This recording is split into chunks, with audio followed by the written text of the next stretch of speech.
Hi நண்பர்களே, இப்ப நம்ம பார்க்க போறது ஒரு குழம்பு ரெசிபி தான்.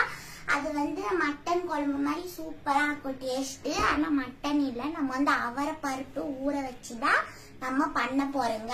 நான் அவரை பருப்பு ஊற வச்சு பண்ணிருக்கோம். இது களிக்கு, பரோட்டாக்கு, சப்பாத்திக்கு எல்லாத்துக்குமே நல்லா இருக்கும். சாதத்துக்கு கூட சூப்பரா இருக்கும். நீங்களும் ட்ரை பண்ணுங்க. வாங்க எப்படி பண்றதுன்னு நம்ம போய் பார்க்கலாம். பாருங்க, இப்ப நம்ம ஸ்டவ் பத்த வச்சுக்கலாம். பத்த வச்சு பாண்டில் வச்சுக்கலாம். இந்த பாண்டில் நான் 2 டேபிள் ஸ்பூன் தனியா எடுத்து வச்சுக்கிறோம். கொத்தமல்லி இதை சேர்த்திக்கலாம். ஒன்னொன்னா போட்டு நம்ம தனியா வறுத்து எடுத்துக்கலாம். எண்ணெய் கொஞ்சம் சேர்த்திக்கலாம். எண்ணெய் கொஞ்சம் லைட்டா சேர்த்தி இதை கொஞ்சம் நல்லா வறுத்துக்கலாம்.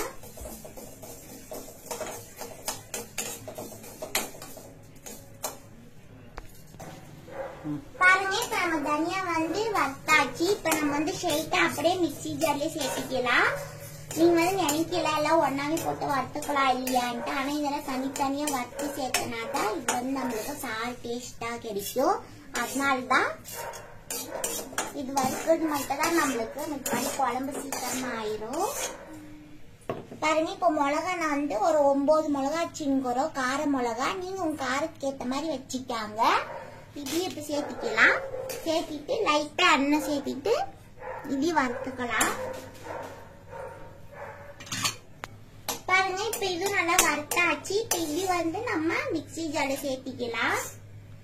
அடுத்து மிளகு ஒரு 10-15 மிளகு, ஒரு 4 லவங்கம், பட்டை 2 துண்டுக்கு இதையும் சேர்த்திக்கலாம்.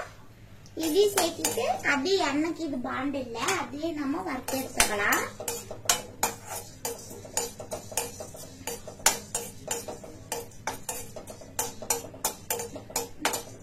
பாருங்க, இப்ப இது நல்லா வறுத்தாச்சு. இப்ப இதையும் நம்ம மிக்ஸி ஜார்ல சேர்த்திக்கலாம்.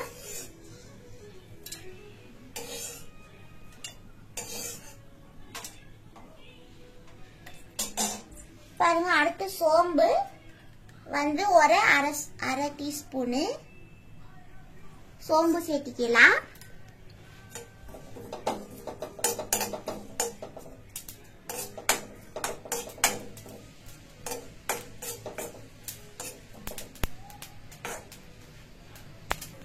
பாருங்க, பிடி எடுத்து நம்ம மிக்ஸி ஜார்ல சேர்த்திக்கலாம். இது பொரிஞ்சிச்சு.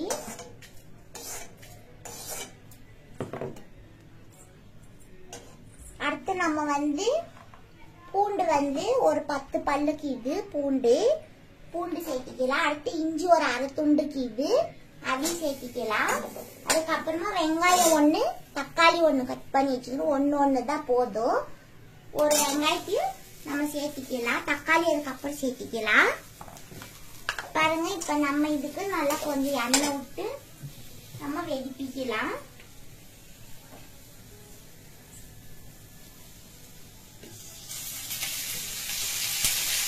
இப்ப கண்ணாடி கல்லுல கொஞ்சம் நல்லா வெகும்பிட்டோம். இப்ப நான் கசகசாக்கி இல்லையா, இது நம்ம பச்சரி சேர்த்திக்கலாம். இது வறுத்த பாண்டில் எல்லாம் ஒட்டிக்கும் இல்லையா, அதனால நம்ம 1 டீஸ்பூன் நம்பிட்டு இதுல சேர்த்திக்கலாம். இது அப்படியே சேர்த்தா கூட நல்லா இருக்கும் கசகசா. பாருங்க, இந்த எப்படி இருக்குது. நீங்களும் ட்ரை பண்ணுங்க. களிக்கு, சப்பாத்தி, பரோட்டா எல்லாத்துக்குமே குழம்பு நல்லா இருக்கும். சூப்பரா.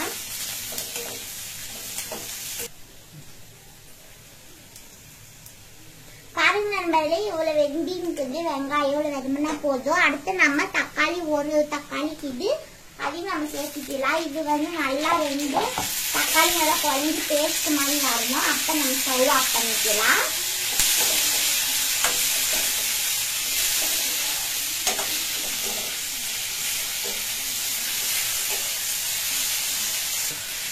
பாருங்க நண்பர்களே, இந்த மாதிரி வெதுமனா பொறுமா இதை நம்ம நல்லா நைஸா ஆட்டிக்கலாம். நான் தேங்காய் ஒரு அரைச்சி எடுத்துன்னு ஒரு அரை துண்டு இதையும் நம்ம சேர்த்து ஆட்டிக்கலாம். எல்லாமே ஒன்னா நண்பர்களே, எல்லாம் ஒன்னா சேர்த்து நம்ம நைஸா மசாலா ஆட்டின்னு வந்துட்டுங்க. இந்த மாதிரி ஆட்டி எடுத்துக்காங்க நீங்க. இப்ப நம்ம எந்த பாத்திரத்துல சாறு பண்றோங்களோ அந்த பாத்திரத்தை நம்ம ஸ்டவ் மேல வச்சு பத்த வச்சுக்கலாம். பாருங்க, எண்ணெய் கொஞ்சம் சேர்த்திக்கலாம். ஒரு 2 டேபிள் ஸ்பூன் சேர்த்திக்கலாம் நம்ம. இப்ப நம்ம ஊற வச்சிருந்தோங்க இல்லையா பருப்பு, இந்த பருப்பு வந்து நம்ம அதுல சேர்த்து கொஞ்சம் வெடிப்பிக்கலாம். நீங்க தேவைப்பட்டா பருப்பு வந்து உங்களுக்கு தேவையான அளவு நீங்க எடுத்து இது கூட உருளைக்கிழங்கு கூட சேர்த்திக்கலாம், நல்லா இருக்கும். நான் பருப்பு ஒன்னே சேர்த்திக்க போறோம், சாறு நல்லா கெட்டியா டேஸ்டா கொடுக்கும். இந்த பருப்பை புல்லு நம்ம இதுல சேர்த்திக்கலாம்.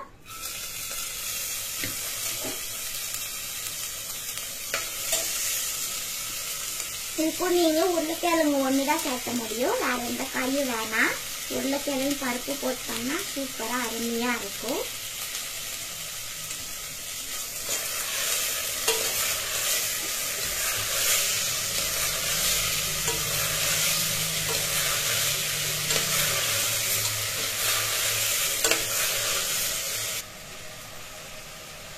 பாருங்க, இப்ப நம்ம கூட்டை வந்து சேர்த்திக்கலாம். நம்ம ஆட்டி வச்சிருந்த கூட்டு அதையும் சேர்த்தி ஓராட்டி இது மிக்ஸ் பண்ணிக்கலாம். இப்ப வந்து நம்ம இதுக்கு தண்ணி தேவையான அளவு ஊத்திக்கலாம். ஏன்னா இந்த பருப்பு வந்து நம்மளுக்கு நல்லா குழஞ்சி நல்லா கெட்டியா வரும் சாறு.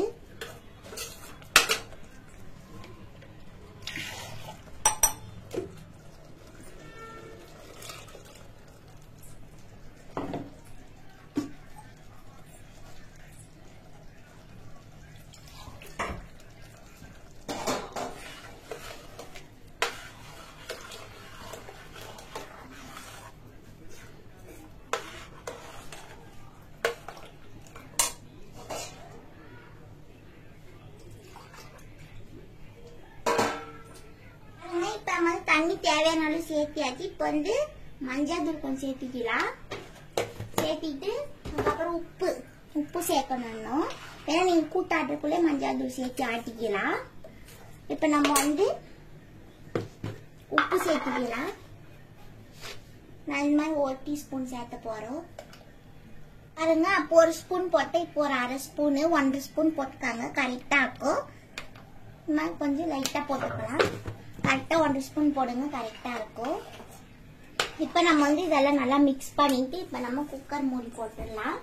இப்ப நீங்க வந்து 3 விசில் வைக்காங்க, நான் 3 விசில் வைக்க போறோம். 3 விசில் விட்டுக்கலாம் நம்ம.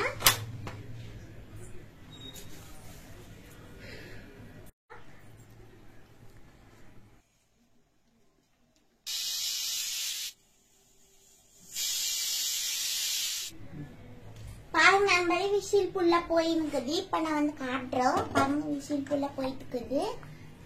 ஓபன் பண்ணி பார்க்கலாம் எப்படி வந்துருக்குதுன்னு.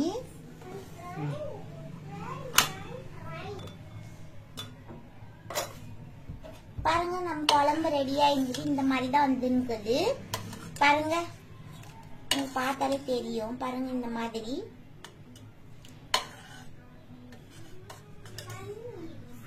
பாருங்க. இது வந்து எல்லாத்துக்குமே நல்லா இருக்கும். களிக்கு, பரோட்டாக்கு, தோசைக்கு கூட நல்லா இருக்கும். இந்த மாதிரி நீங்களும் செஞ்சு பாருங்க. பிடிச்சிருந்தா சப்ஸ்கிரைப் பண்ணுங்க, லைக் பண்ணுங்க, கமெண்ட் பண்ணுங்க, ஷேர் பண்ணுங்க. உங்களிடமிருந்து விடைபெற்றுக் கொள்கிறேன். நன்றி, வணக்கம்.